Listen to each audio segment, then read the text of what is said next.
Hi class. So for this lecture, we're going to talk about writing a research report and the elements of an APA-style research report. So the purpose of a written research report is slightly different than other things that you might read, for instance, for enjoyment or information. A magazine you might read for enjoyment, a newspaper you might also read for information, but they have different goals and a different writing style than an APA-style research report. The goal of a research report is to inform people who are often interested in or educated in a particular field.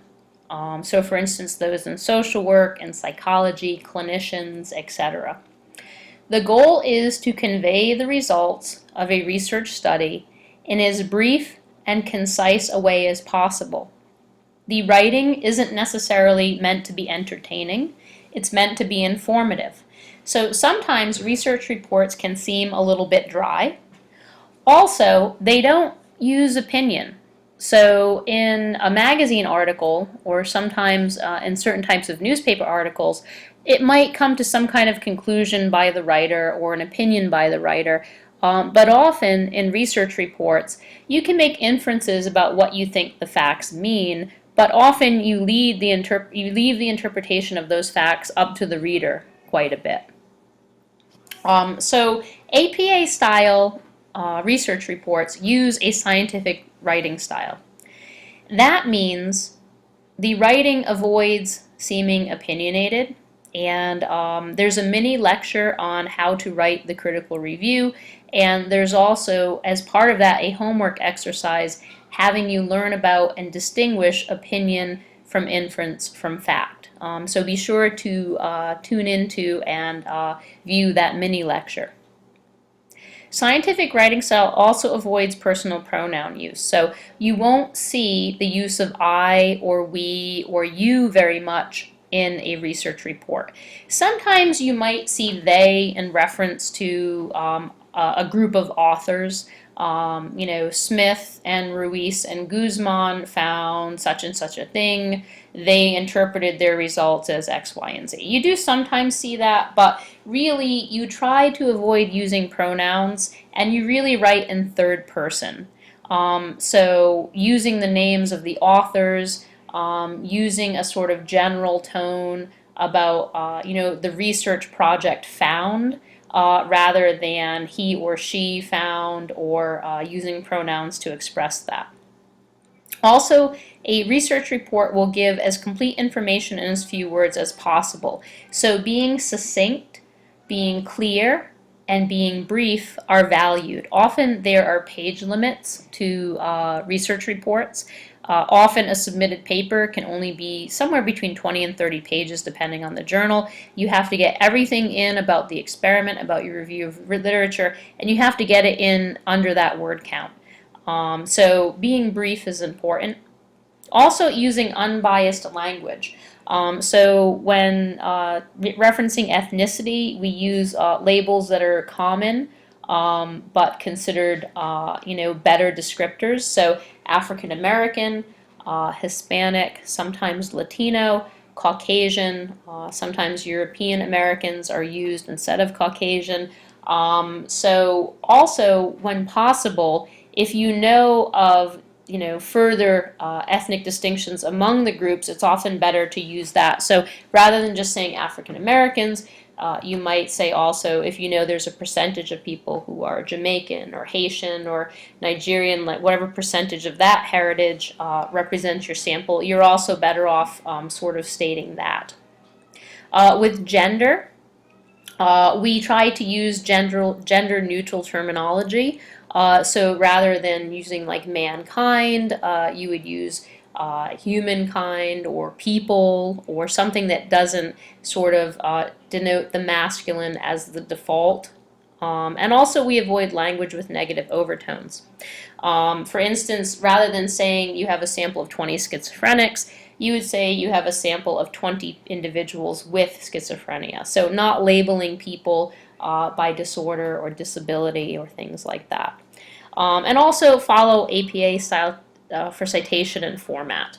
And for that, we have an additional mini lecture, so be sure to catch that second mini lecture that's going to really talk about much more specifically APA-style citation, references, and developing your reference page. And also your second homework is located in that mini lecture, so be sure to watch the mini lectures as they contain your homeworks for this week.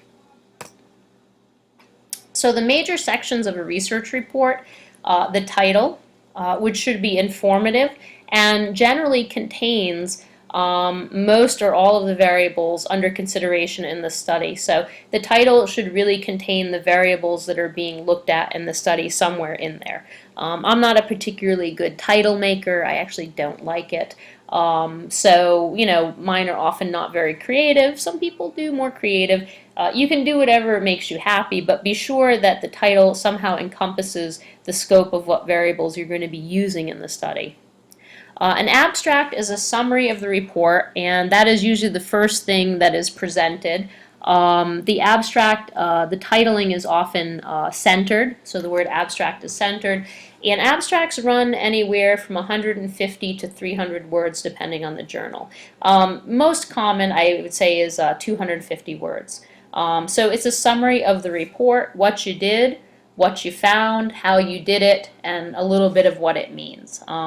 So the abstract really allows people to sort of shop around. You can kind of look at the abstract, get an idea of what the study was about, and whether you want to bother reading the whole thing or whether it has the information that you're looking for your specific project. The next section is going to be the introduction or the review of literature. This section has no heading in APA style. You might see it with a heading in other journals. Usually those journals are psychiatry or sometimes social work or things like that. In APA style, there is no labeling of the introduction. You just start right into the review of literature. The review of literature ends with a hypothesis.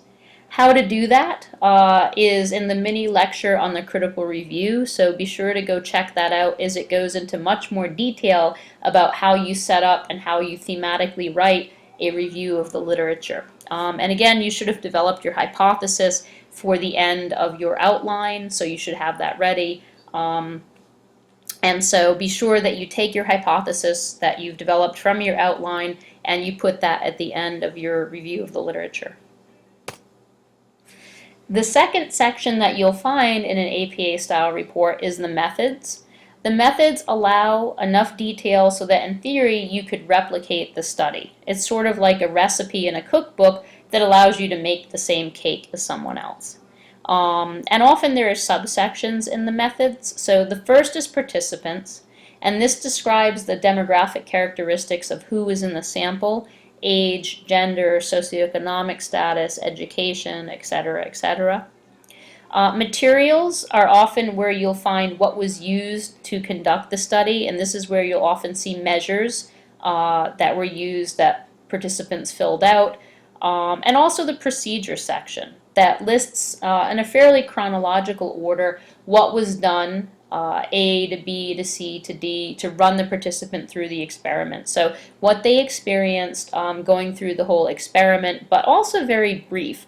This isn't excessively detailed. You know, if you look at some of the articles that you have, you'll see it reads pretty quickly, but gives enough detail so you get an idea of what participants did step by step in the study. Next, you'll find the results section. This is a headed section like the methods section. Sometimes students feel a little intimidated by the results section because this is where you list out the statistical procedures that were done to analyze the data, to test the hypotheses, and also there's often figures or tables in this section. If students are not quite so comfortable with different statistical tests, they might feel a little intimidated, and also there tends to be statistical annotation for things. So often symbols are used, you know, like a Greek letter chi for chi-square, and if you don't necessarily know the statistical annotations, it can seem a little foreign. But I would say read through this section because it is the most concise and the most factual in terms of what was actually found. In the discussion section, which comes next, it's really more the author's interpretations of what was found. They'll often say what was found and then their interpretation, but the results section is really where you can just like look through, boom, boom, boom. If you're looking at a particular thing, you can see, you know, did they test for it and was it significant, was it not significant? And lastly, of the major written sections is the discussion. And this is where everything is pulled together. The authors often restate what their findings were, but they provide an explanation of those findings. They provide an interpretation, what they think it means. They often discuss limitations of the study. What did the study not do particularly well? So in science, you know, often we try to hide our mistakes and our shortcomings, but in science, it's sometimes considered better that you point them out before other people do. And so limitations is sort of the area where you'll sort of talk about how your, you know, study maybe wasn't perfect, and that's fine. Most of them are not. Also, you might discuss, you know, clinical applications. You might discuss directions for future research. If you're looking for a project, if you get a pretty new study, sometimes they will say in directions for future research what they would have done differently, what should be done differently, and you could actually pull a project together just by looking at directions for future research from another person's study.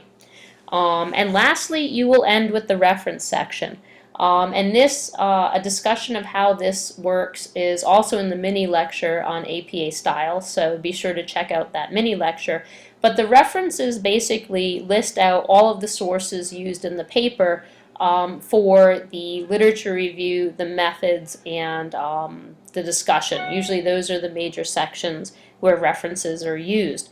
And a reference page in APA style, importantly, matches the text one for one.